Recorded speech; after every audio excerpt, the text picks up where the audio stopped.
Nah tiba-tiba sekarang kita ketemu orang NU yang baru ketahuan. Ya saya sih sudah tahunya sudah agak lama. Tapi orang-orang baru belakangan tahu bahwa misalnya mensesenek Pak Pratikno itu ternyata NU. Dia sudah jadi pengurus PWNU DIY sejak tahun 2010. Siapa yang tidak tahu? Dikiranya bukan NU. Nah sekarang baru belakangan orang sadar ternyata Presiden Joko Widodo itu orang NU. Kemarin pada diteriakin PKI dan sebagainya. Padahal ya ternyata NU. Siapa yang lihat sekarang? Ini saya bisa lihat sendiri.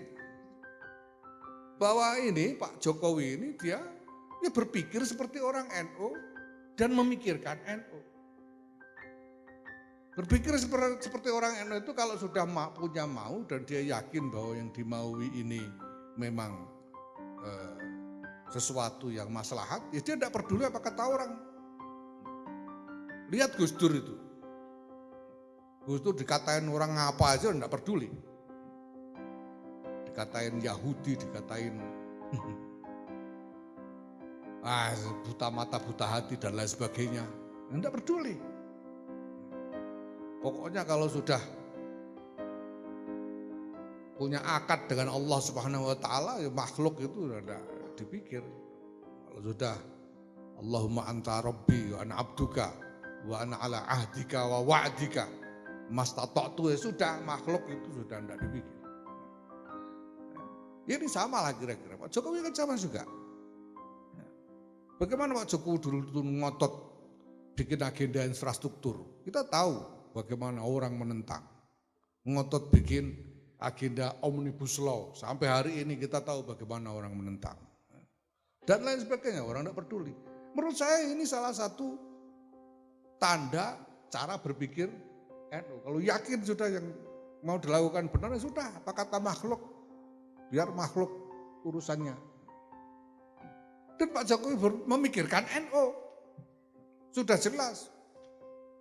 Makanya begitu jadi presiden, dia langsung segera tetapkan 22 Oktober sebagai Hari Santri.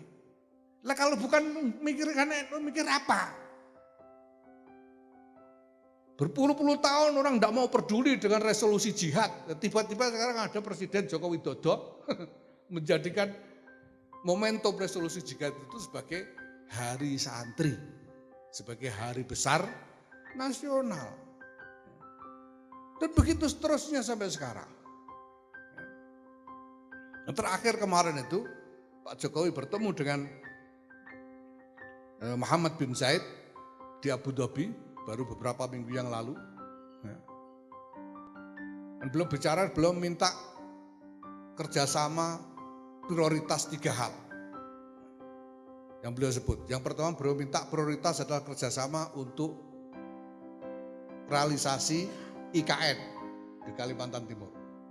IKN harus segera dimulai pembangunannya. Yang kedua tentang food estate. Untuk apa? Untuk penyediaan pangan dalam negeri. Dan yang ketiga apa yang disebut? Agenda ketiga prioritas harus segera diwujudkan apa? Pengembangan Universitas NU Yogyakarta. Coba. Kalau begitu itu, Mas Evan mau bilang gimana? Tetapi orang NU kok potongannya, ya memang ini orang NU hari ini macam begitu. Gitu.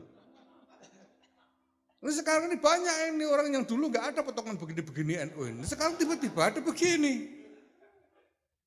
Mana ada tahun 80-an itu nggak ada potongan NU kayak Pak Juhadi, nggak ada. Tiba-tiba sekarang ada yang begini. Ya ini NU mengembang begitu cepat. Maka kita tidak bisa hanya berpikir sempit lagi soal NU ini. NU ini bukan cuma pesantren dan santri-santrinya saja. Ada begitu banyak orang di luar sana. Jadi tidak usah susah misalnya orang saya NU tapi belum hafal kunut. Misalnya tidak usah susah. Ya itu orang NU begitu hari-hari ini. Lah kenapa mereka merasa NU? Allah alam bisawab.